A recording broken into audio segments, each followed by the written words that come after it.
Hey guys, this is Raksha from Calilio, and in today's video, we are going to learn how to access and use the call box in Calilio.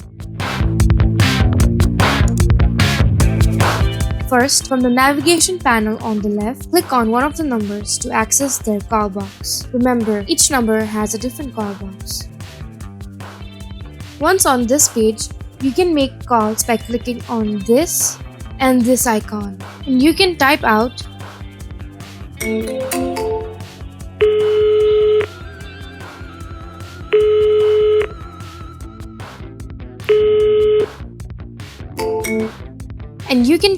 and send messages from this box.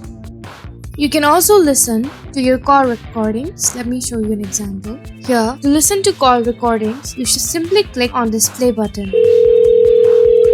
And to view the transcript, you click on this button. Similarly, you can download the call recording by clicking on this button. You can also mark a conversation as closed using this button that helps declutter your call box. You can view the closed conversations using this button. You can also pin conversations using the pin icon on the top purple bar. In the general information section on the right, you can fill in the additional information about a contact by typing them out. You can also add tags over here to streamline clients and leave notes from here to help another agent follow up after you. You can filter conversations as per the call type using this drop down. And that's about it for the call box section. Follow us for more Calilio content. Thanks for watching.